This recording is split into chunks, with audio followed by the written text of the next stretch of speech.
Hey friends, this is Melissa Wick of Wick Law Offices. We're a small business law firm here in Columbus, Ohio.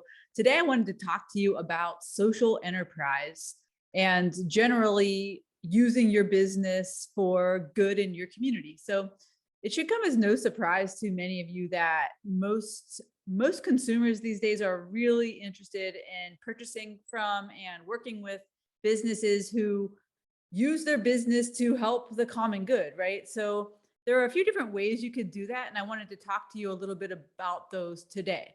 So first things first, a lot of people don't understand what a social enterprise is. It's kind of a term that's thrown around a lot, but really people don't necessarily understand what it means. So social enterprise, what does that mean? So it means that you're using a business, generally a for-profit business, in a way that also supports the common good, right? So you're not opposed to making profits, you're for profit, you make profit in your business. But in addition to just making profit, you may have some other metrics that you measure or care about.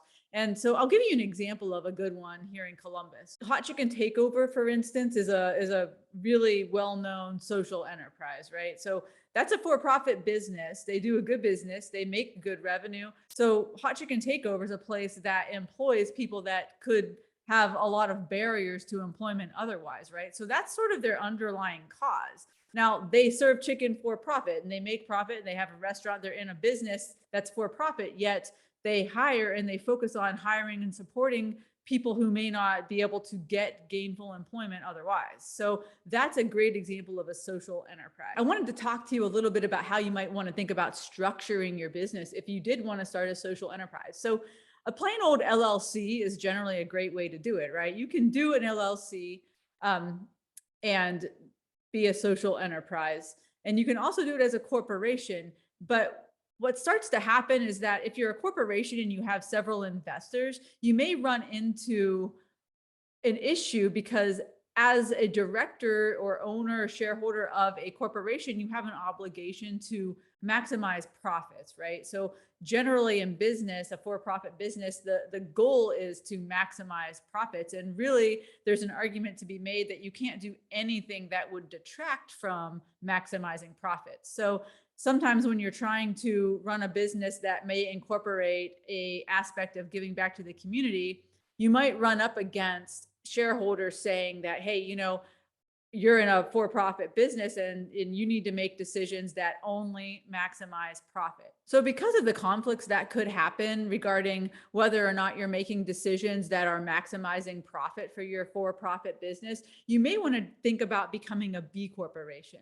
And Ohio just recognized B corporations this past March. So that's great news for anybody who's interested in starting a for-profit business, but wants to make sure that they're not going to run into any conflicts of interest if they're pursuing their social cause at the expense of maybe some profit. So a B Corp, it just sets forth the social mission in its governing document. So basically it's a way of baking into the articles, operating agreement, any governing documents that you as this business are going to incorporate a social cause, right? And so that it's clear that whoever's running this business is able to make decisions that might not always maximize profit. So in other words, your governing documents are going to say in a very straightforward way, this business, this corporation is going to take into account social impact. It's going to take into account environmental concerns. It's going to choose sustainable methods, right? So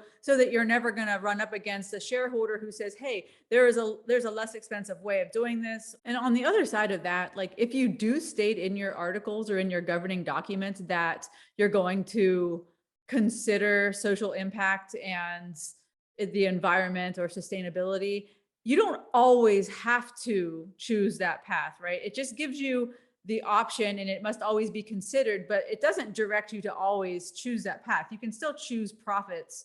If you do decide to become a B Corp, there's a certifying agency that will assess whether or not you're meeting the standard to call yourself a B Corp. And I'm going to talk about that in next week's post. But for now, if you're somebody who has a business and you just would like to incorporate maybe something like a give back program, that's another thing that can really help the community and help your business as well. So this video was just to kind of give you an introduction into what a social enterprise is and to talk to you about what entity might be the best avenue to select if you want to run a social enterprise. So if you're interested in setting up a social enterprise, we help people with this all the time. And what we do is we make sure we are careful in the governing documents of that business to spell out the details with respect to underlying social missions. As always, if you have any questions, please do not hesitate to contact me. You can reach me at mwick@mwicklaw.com. And again, my name is Melissa Wick, and I own Wick Law Offices, a small business law firm here in Columbus, Ohio. Thank you for watching.